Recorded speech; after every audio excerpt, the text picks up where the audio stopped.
Des experts, des astuces. L'émission complice de votre vitalité. Isabelle Huot. Le syndrome des ovaires polykystiques touche 10 des femmes. C'est la première cause d'infertilité chez la femme. Je vais vous conter vite avant de recevoir mon invité, mon histoire. Moi, j'ai eu mes premières règles à l'âge de 16 ans. Donc, assez tard, j'avais une fois les règles dans l'année. Et ça a duré jusqu'à l'âge de 20 ans. Donc, une fois par année seulement, où ma gynécologue m'a dit « Ma chère Isabelle, tu as le syndrome des ovaires polykystiques, on doit t'enlever un ovaire. » J'avais plein de quiches, j'avais plein d'eau dans le ventre. À 20 ans, on m'a enlevé un ovaire. Et mon autre ovaire qui est resté, mon ovaire gauche, est devenu plein de kisses aussi. Fait qu'elle dit « Ma chère Isabelle, on doit t'enlever ton deuxième ovaire. » Donc, je me suis fait enlever mes 2 ovaires. Évidemment, j'ai jamais pu avoir d'enfant. Ben, il me reste un petit bout d'ovaire, là, juste à dire, au cas où, qui sécrète un petit peu d'hormones. Sur la table d'opération, elle pensait que c'était une tumeur. Elle a envoyé le petit bout d'ovaire en biopsie. Puis finalement, ben, c'était bénin, heureusement pour moi. Et mon petit bout d'ovaire a continué à produire un petit peu d'hormones, mais j'ai toujours été en déficit hormonal.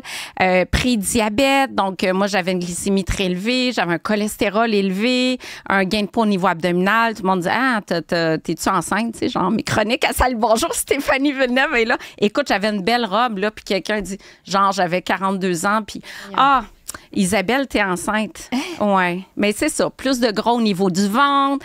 C'est ça. Plus d'insuline aussi. Fait que t'as un dérèglement de la santé métabolique. J'ai perdu beaucoup mes cheveux. Jusqu'au jour où je rencontre ma chère Dr. Lynne Deshôtels, qui est devenue ma médecin de famille et qui prend bien soin de moi avec mon syndrome, qui m'a fait faire plein de tests. Puis ça va beaucoup mieux. Ma glycémie est normale, le cholestérol est normal. Depuis que Dr. Lynne Deshôtels me suit, tout va mieux. Donc, bienvenue, Lynne. Écoute, salut, Isabelle. Je voulais absolument qu'on parle... Ben oui, super bien. Je voulais absolument qu'on parle de ce syndrome-là parce que ça touche quand même beaucoup de femmes. Puis on dirait qu'avant d'avoir un diagnostic, ça prend du temps. Puis ça amène aussi comme une détresse psychologique parce que ça vient souvent de l'infertilité. D'abord, ce syndrome-là, c'est pas une maladie, là, c'est un syndrome. En fait, c'est un syndrome, Isabelle. Ça vient du fait que les ovaires produisent des kystes et en produisant des kystes, deviennent moins fonctionnels à produire des hormones, avoir des cycles ovulatoires. Comme tu l'as dit, dans les critères diagnostiques du syndrome des ovaires polykystiques, souvent, c'est des femmes comme toi qui ont des règles très rares dans l'année, des cycles anovulatoires, elles n'ovulent pas, donc elles ne produisent pas d'hormones, entre autres des estrogènes et ni de la progestérone. Donc, il peut y avoir, je vais dire, un déplacement vers des hormones, on va dire masculinisantes. Hein? Encore là, c'est un exemple d'un déséquilibre hormonal, le syndrome des ovaires polykystiques. Puis comme on l'a dit auparavant, les hormones, ça travaille entre elles. Fait que si on a un déséquilibre des hormones sexuelles entre elles, on va avoir des conséquences, oui, des manifestations physiques. T'en as nommé quelques-unes, on va en parler tantôt. Mais aussi, ça va solliciter d'autres hormones, dont, tu l'as mentionné, peut-être le cortisol ou la résistance à l'insuline. Et ça va nous mettre à risque de développer des problèmes métaboliques.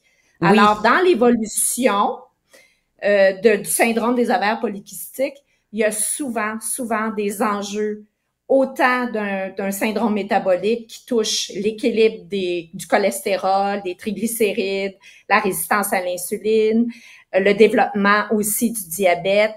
On va avoir aussi beaucoup plus d'obésité.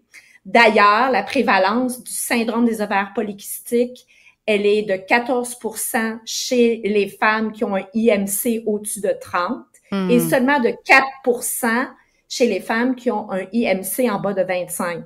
Donc, c'est pas toujours associé à l'obésité. Tu avais peut-être un petit ventre, mais tu n'étais pas nécessairement caractéristique non plus de ça.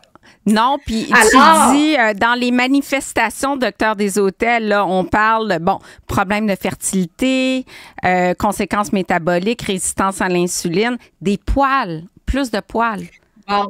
Alors, quand on a plus d'hormones ou on n'a pas assez d'hormones féminines, puis qu'on a trop d'hormones masculines, entre autres, on va parler de la testostérone. C'est pas qu'on en a trop, mais on en a plus parce qu'on a moins d'hormones féminines. Hein? C'est un rapport entre les hormones. Il y a aussi la DHEA puis l'androsténédione qui sont des hormones considérées, on va dire, androgènes ou masculines. Alors, les signes et symptômes, si on peut présenter, je ne sais pas si on a accès à la diapositive numéro 4.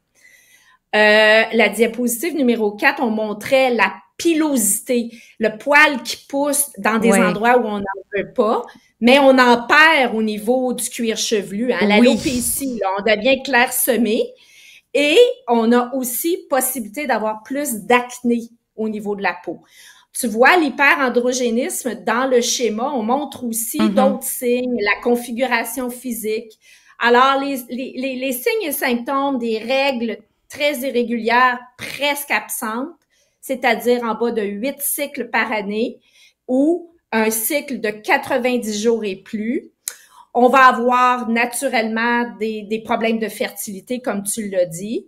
Puis, on peut avoir des signes d'androgénisme, évolution dans le temps, développer des problèmes de syndrome métabolique, de résistance à l'insuline et des risques cardiovasculaires augmentés de 4 à 7 fois. C'est énorme. C'est énorme. Tu parles aussi de docteur des hôtels, de stéatose, donc des problèmes de stéatose hépatique aussi? Oui, donc ça, la stéatose hépatique, Isabelle, c'est d'accumuler du gras sur le foie. Oui. Il y en a beaucoup qui ont ça. De toute façon, c'est aussi conséquent d'un manque ou d'un déséquilibre de la glycémie, la résistance à l'insuline, le diabète, l'obésité. Tout est interrelié, hein? Naturellement, on en a déjà parlé. Il y a aussi plus de risque d'avoir de l'hypertension artérielle. Il y a aussi, le diabète de type 2, 40 à 50% augmenté chez le syndrome des ovaires polykystiques. L'obésité, c'est 35 à 60%. Tu peux avoir aussi des signes et symptômes un peu moins fréquents, des acrocordons, puis même une hyperpigmentation dans certains endroits, dont au niveau inguinal ou au niveau des aisselles, qu'on appelle l'acanthocyte. Qu'est-ce que c'est, docteur des hôtels, acrocordon? J'ai jamais entendu ça. C'est des tétines. Ah, des petites tétines, des petites boules de chair. OK. Ouais, des petites boules de chair qui poussent un peu partout. Qui poussent partout. OK. Mais là, comment on pose un diagnostic? Parce que moi, j'avais pas ça, l'excès de poids, la pilosité. J'avais pas ça. Non. Non.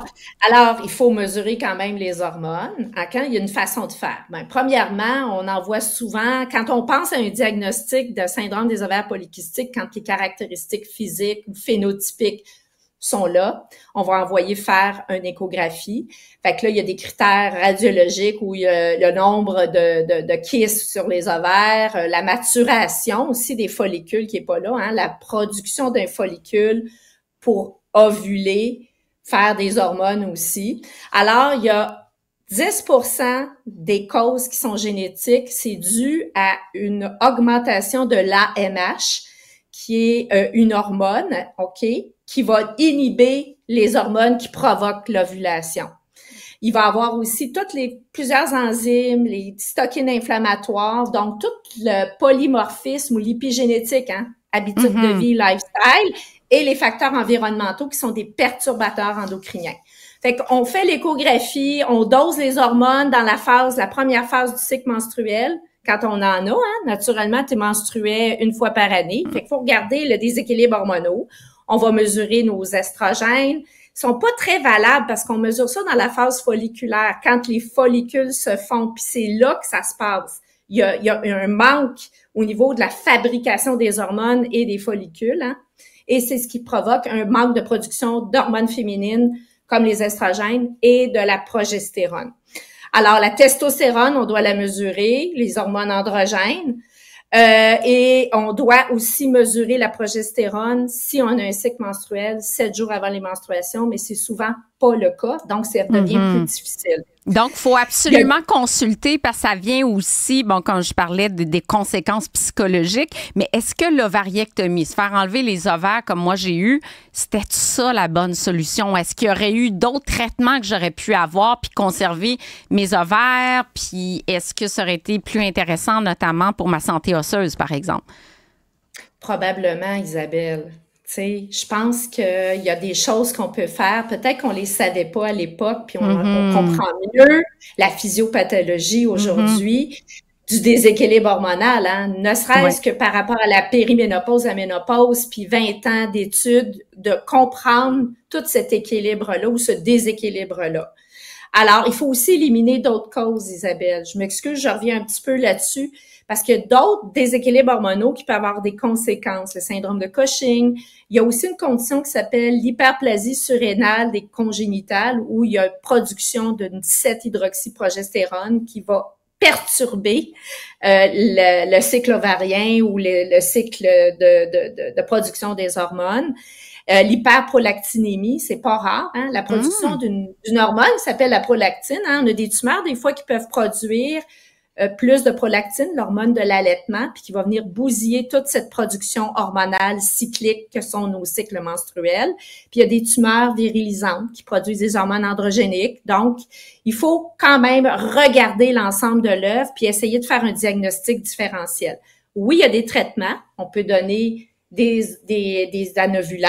Hein? On peut donner des anovulants, dépendamment de la cause, pour provoquer des cycles menstruels, je te dirais artificiels.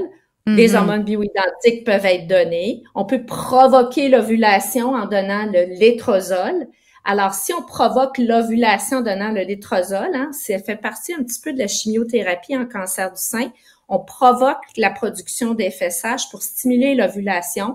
Alors, si on stimule l'ovulation, puis qu'on n'a pas de production de progestérone, il faut en donner. Donc, il faut s'assurer de protéger notre endomètre.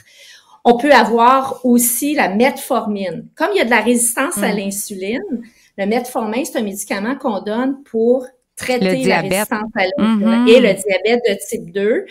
C'est moins puissant, ça a moins de conséquences et d'effets secondaires, mais ça peut aider les femmes, à perdre du poids aussi. Hein? On peut perdre du poids quand on a un problème d'obésité. On sait que perdre du poids peut vraiment aider. Mais il faut s'occuper aussi des conséquences, comme tu l'as dit, psychologiques. Parce que souvent, les femmes qu'on soupçonne avec un syndrome des ovaires polykystiques ont un phénotype, donc une manifestation physique qui est très, très difficile à accepter. Hein? D'avoir de l'obésité, de l'embonpoint, d'avoir une perte de cheveux, du poil qui pousse, donc nécessité d'aller en esthétique et surtout l'infertilité. Hein? Absolument. Donc, il y a beaucoup de conséquences. Il y a beaucoup de conséquences, mais côté fertilité, il y a un projet qui s'appelle Ferti-Santé du docteur Jean-Patrice Baillargeon qui vise, justement, je veux que tu m'en parles, ça vise à améliorer la fertilité des femmes en surpoids puis en obésité. Puis ce qui est intéressant, si on peut-tu présenter la diapo numéro 5 parce qu'il y a quand même des solutions, là. Bon, puis il y a du monde qui s'adresse à la problématique. C'est quand même 10% des femmes. Ben oui, c'est beaucoup. C'est pas négligeable, Isabelle. Alors, il y a même un guide pratique là, de International Evidence-Based Guideline. Puis ça, je suis allée à une conférence au mois de mai. C'était tout frais, là, mes connaissances, en endocrinologie à l'Université de Sherbrooke. Et c'est là qu'ils ont présenté le programme qui est axé sur le changement des habitudes de vie pour aider les femmes qui ont un syndrome des ovaires polykystiques et qui ont un problème d'obésité à tomber enceinte, à avoir des grossesses. Et c'est beaucoup, beaucoup basé sur le changement des habitudes de vie où on accompagne les femmes à s'occuper de leur surpoids, à faire de l'exercice, à mieux manger. Et ça a quand même des effets très positifs. Alors moi, je trouve ça super intéressant qu'on s'adresse à cette problématique-là, puis qu'on aide des femmes qui sont prises avec cette problématique-là et qui a des conséquences quand même importantes. Et moi, je peux te dire que par expérience clinique, je vais juste terminer avec ça. Moi, j'ai mis des femmes qui avaient un syndrome des ovaires polykystiques parce que je travaille comme je faisais de la recherche clinique, hein, sur les hormones bioidentiques cycliques. Et j'ai aidé des femmes à contrecarrer les effets de virilité, de virilisme. En tout cas, de toute façon, ça les a aidés. Ils ont recommencé à menstruer. Puis des fois, ça peut stimuler les ovaires à repartir. Incroyable. Alors, il y a des choses qu'on peut faire. Il faut regarder si c'est en équilibre hormonal. J'aurais aimé te rencontrer il y a 25 ans, ma chère Dr. Lynne Desautels. T'es une magnifique chroniqueur. Merci infiniment pour cette chronique très, très, très pertinente. Je rappelle, t'es propriétaire des cliniques CMIE. Il y a des bureaux à Brossard, à Saint-Bruno et à Magog. Il y a 8 points de service. 8 points de service. On est 25 professionnels de la santé qui ont des compétences exceptionnelles au CMIE pour qui concerne toutes les hormones, la santé des femmes, la santé des hommes aussi. Alors, c'est un rendez-vous. Venez nous rencontrer. Oui, c'est important de consulter. Moi, j'aurais dû consulter plus tôt. Peut-être j'aurai encore mes ovaires aujourd'hui. Peut-être que j'aurai des enfants. Merci infiniment, Dr. Lynne Desautels. À bientôt.